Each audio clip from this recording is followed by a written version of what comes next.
मोला जल्दी ठीक कर देना दाई। और खा बाहर के सामान ला। तोला 50 खेप समझा रहे हैं तो मामा के चक्कर में मत पड़ो मत पड़ कह के तोला तो मानना चाहिए पर रहा इसने। मोला स्कूल जाना है दाई, मैं आज के बाद नहीं खाऊं। मॉम मोला जल्दी ठीक कर दे। ले ठीक है तो आराम कर, मैं खाना बनाता हूँ।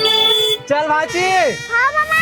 सूता चुपचाप। अरे आवन दे दीदी, भेजना जल्दी। अरे नहीं जावा रे कहूँ और बुखार के मारे मरा थे वहाँ। तबीयत खराब है भाची की, उतर तू। तोरे से तहारा है लेग लेग के आनी बानी के खवाया है, बेचारी के तबीयत खराब कर डाले है। के दिन हो गए दीदी भाची की तबीयत खराब हुए? 2 दिन हो गए है। 2 दिन हो गए, डॉक्टर घर लेके रहे हो? कहाँ लेगो मनीष, पैसा कौड़ी नहीं है आजकल के डॉक्टर मन तो अब्बर पैसा लेते। अरे वो तुम्हारे घर के डॉक्टर है ना दीदी, का नाम है? फागू। हाँ फागू तो तुम्हारे घर के डॉक्टर है दीदी, ओला फोन ना हो फिर ही निपटा दी तुम्हार ला तो। जा बुला के ला दे। हाँ चल।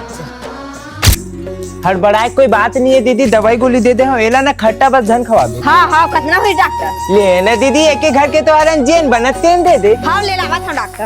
आजकल के लड़का मन ना बाहर के खाए ज्यादा देखते। हाँ वही नाटक के डॉक्टर इकर मन के। ये ले डॉक्टर। दे दीदी। दार खत्म हो गई, डॉक्टर एक आदमी नामे तो लेके जाते। अब अरे 10-5 तो दे दीदी। कहाँ ले पैसा पाबो मनीष, काम ना बूता रे। ले ना डॉक्टर साहब, घरे परिवार के तरह का पैसा लगे। पैसा तो बाबू दे दे, बाहर निकलन देखने ले तब बताऊँ एला। दिखाबो एला, चल तो ले।